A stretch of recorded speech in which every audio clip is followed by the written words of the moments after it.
Salut les terriennes et salut les terriens.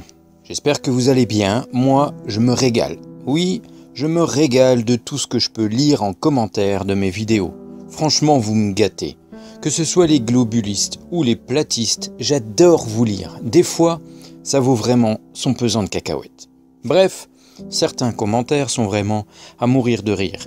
Je pense vous faire bientôt une vidéo avec le top des messages que j'ai reçus. Vous ne serez pas déçus, je vous le promets. Aujourd'hui, je vais vous parler de bulles. Oui, de bulles de savon. Étonnant, hein ?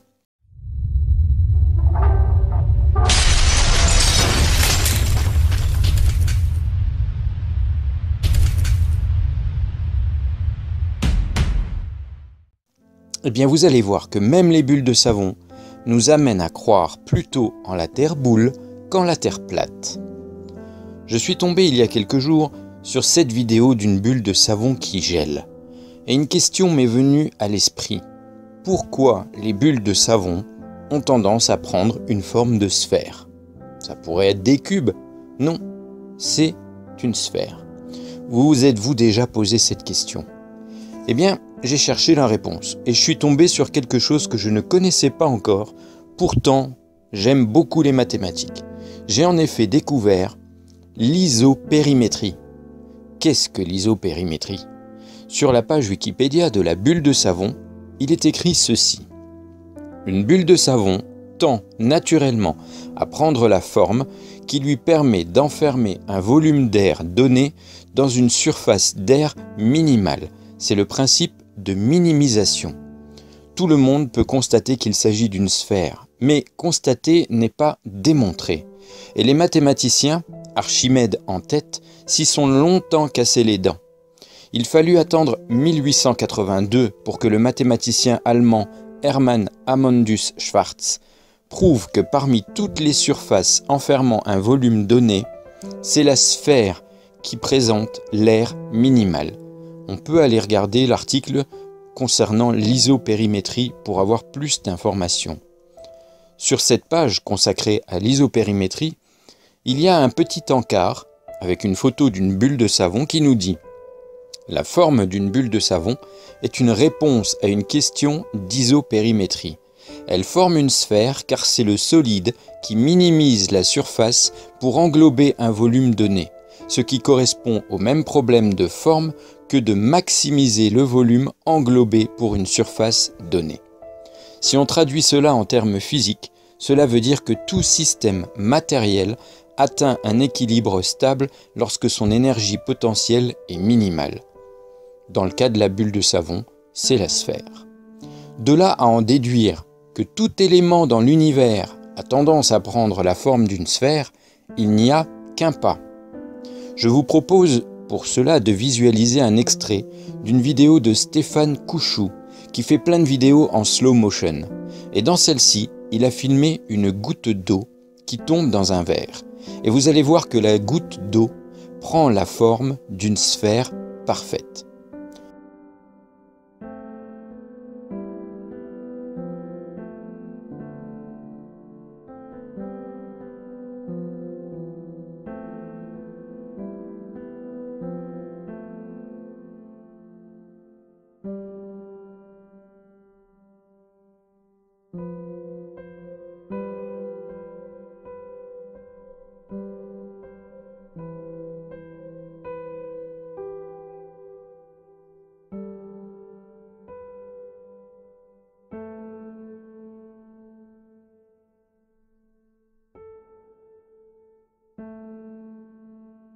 De la même manière, je vous propose de visualiser un extrait d'une vidéo de Experiment Boy sur la cavitation. Si vous ne savez pas ce que c'est, je vous invite à aller voir sa vidéo, tout est expliqué. Dans cette vidéo, nous pouvons voir l'apparition de vide dans un liquide. Et ce vide prend la forme de, je vous le donne en mille, une sphère. Bref, on peut chercher tous les exemples que l'on veut. À chaque fois, la forme naturelle que prend un matériau pour trouver son équilibre, c'est la sphère. Et donc, si on considère la Terre comme un ensemble de matières, disons, magmatiques, puisque c'est sa composition principale, jusqu'à preuve du contraire, cet élément va donc essayer de prendre la forme d'une sphère afin de trouver son équilibre naturel. C'est d'ailleurs grâce à ce principe d'équilibre que le Soleil est une boule, que la Lune est une boule, que les planètes que nous connaissons sont des sphères, etc., etc. Bien entendu, il faut que le matériau constitutif de l'élément soit suffisamment malléable pour prendre cette forme. Si nous prenons l'exemple des météorites et des comètes, ces objets sont constitués de matière peu déformable, et donc c'est à cause de cette rigidité qu'ils ne prennent pas la forme d'une sphère. Bon, j'espère que cette petite démonstration vous donnera à réfléchir sur la forme de la Terre, mes chers platistes, parce que si la Terre est plate, pouvez-vous m'expliquer quel est le principe naturel, quelles sont les lois physiques qui montrent qu'un élément peut avoir une forme de quoi au fait? Parce que vous nous dites que la surface de la Terre est plane, mais le reste, c'est comment? Le dôme, c'est quoi? Une sphère, c'est autre chose? Et en dessous, en bas de la Terre, c'est comment? C'est plat aussi? Bref, vous avez beaucoup plus de questions sans réponse que nous avec notre fameux modèle héliocentrique qui vous fait hérisser le poil. Allez, réfléchissez bien à cette propension qu'ont les objets à prendre une forme sphérique.